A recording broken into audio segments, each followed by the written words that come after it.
Hi, boys and girls. It's Mrs. Esperanza, and I'm so excited to be able to read to you today. And guess what I have? I have one of my most favorite books to read to you, and it is called Giraffes Can't Dance by Giles and Dre and Guy Parker Reese. Now, I know that you know as good readers, we always look at the title and the picture clues on the front cover to give us an idea of what the book's about. Now, I know it says giraffes can't dance, but I'm looking at the illustration and it looks like he kind of is.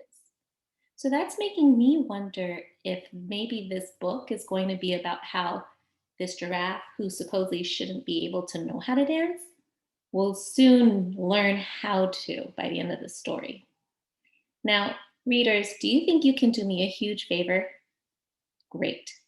As we read, we're going to try to make inferences to see how this character's feelings change about himself and about dancing as we read the story. So that means we're going to use clues from the story and clues from pictures to make an inference or make a guess about how he's feeling. Do you think you can do that with me? Great. Let's get started. Giraffes Can't Dance by Giles and Dre and Guy Parker Reese. Gerald was a tall giraffe whose neck was long and slim, but his knees were awfully crooked and his legs were rather thin.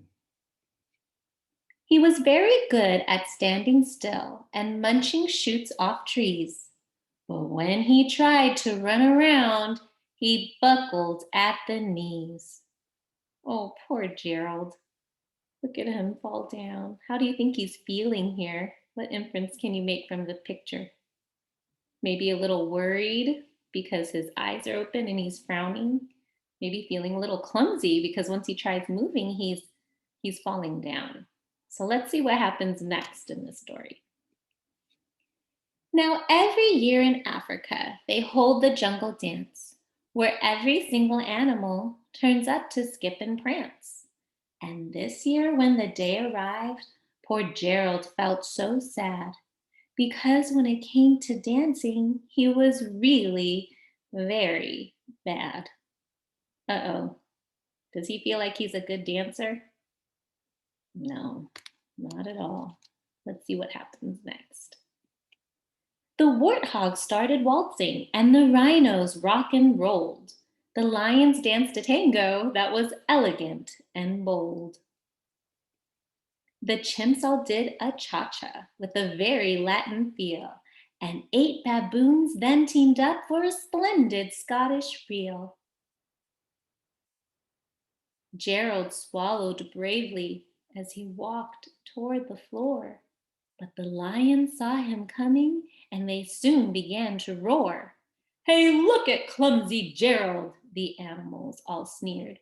"Giraffes can't dance, you silly fool. Oh, Gerald, you're so weird." Oh no. Now, readers, let's stop right here. Do these animals seem kind to you? No, I don't think so either. And let's stop and make an inference. If you were Gerald and this was happening to you, how would you feel? What inference can you make about how he's feeling about himself in dancing? If you said you think he's feeling embarrassed or scared or sad, I agree with you. I mean, if people were making fun of me, I would feel sad and embarrassed to show off any kind of dancing. Oh gosh, I hope something will happen or someone could help him get out of this situation. Poor Gerald. Let's see what happens next. Gerald simply froze up. He was rooted to the spot. "They're right," he thought. "I'm useless. Oh, I feel like such a clot." So he crept off from the dance floor and he started walking home. He'd never felt so sad before, so sad and so alone. Oh, readers, let's stop and take a look at this illustration right here. How do you think Gerald feels? What inference can you make looking at that picture? If you said sad or disappointed, I agree with you. Because when people or animals have their head down or slouched over, That usually means they're sad. Oh, I really hope something can change or someone can help Gerald. Then he found a little clearing and he looked up at the sky. The moon can be so beautiful, he whispered with a sigh. Excuse me, coughed a cricket who'd seen Gerald earlier on. But sometimes when you're different, you just need a different song. Oh, look at that cricket there. Listen to the swaying grass and listen to the trees. To me, the sweetest music is those branches in the breeze. So imagine that the lovely moon is playing just for you. Everything makes music if you really want it to. So let's stop right there. This cricket seems to have nice things to just say to Gerald, and he's making Gerald just listen to nature and the music nature kind of makes. Let's make an inference about how Gerald is feeling now as he listens to this cricket and the music of nature. How do you think he's feeling? Calm. Yeah, I think I agree with you. If you say calm, peaceful, and relaxed, because his eyes are closed, he's not smiling, he's not mad or sad, he's just closing and breathing in, just trying to calm himself down. With that, the cricket smiled and picked up his violin. Then Gerald felt his body do the most amazing thing. His hooves had started shuffling, making circles on the ground. His neck was gently swaying, and his tail was swishing round. Boys and girls, what is he doing? Is he starting to dance?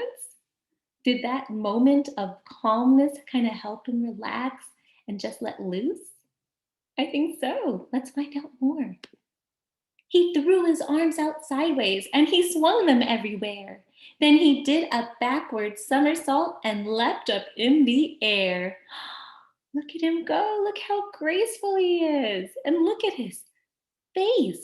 What inference can you make as to how he's feeling now? Maybe a little happy and calm, like he's feeling the music. Let's see what happens now. Gerald felt so wonderful. His mouth was open wide. I am dancing. Yes, I'm dancing. I am dancing, Gerald cried. So, how is he feeling? Look, his eyes are open, his mouth's open. Yeah, he's feeling excited, surprised, right? He's happy that he's finally able to dance. Then, one by one, each animal who'd been there at the dance arrived while Gerald boogied on and watched him quite entranced. They shouted, It's a miracle! We must be in a dream. Gerald's the best dancer that we've ever seen. And readers, let's stop. Take a look at Gerald. How is he feeling about himself and dancing now? If you said happy, strong, confident, I agree with you. Look at his arm. He's kind of straightening it out. It's popping out and nice and straight, like he's feeling good about himself, right? So he's feeling very proud of how he was able to grow as a dancer. How did you learn to dance like that? Please, Gerald, tell us how. But Gerald simply twirled around and finished with a bow. Then he raised his head and looked up at the moon and stars above. We all can dance, he said, when we find music that we love. And that's the end of the story. So, readers, what do you think? Were you able to see how Gerald was able to change in terms of his feelings for dancing and himself? Yeah, so in the beginning of the story, how did he feel about himself in dancing? He was a little worried, embarrassed, sad, and scared about it, right? And then in the middle, after he got some help from his friend Cricket, how did he start to feel? He was feeling calm and relaxed. He started to get a little more positive about himself and say, you know what, I can do this. And then at the very end, how did he feel? He started to feel proud about his dancing and happy and confident because he was able to dance just like everybody else. Now, readers, that's one of my favorite stories because not only do we get to see Gerald grow as a character, but it also reminds me about something that my friends and I love to tell each other. And that's when things get hard, and maybe sometimes you're just feeling overwhelmed about doing something that you're unsure of, like Gerald felt about dancing. Something you can tell yourself is this. You ready to read with me? You can do it. Don't give up. So I want you to repeat that self to you whenever things seem really hard and have that growth mindset. And remember, no matter what something is and how hard it is, you just tell yourself you can do it because you can do anything you put your mind to. So thanks so much for joining me today. I look forward to reading with you again soon. Take care, boys and girls.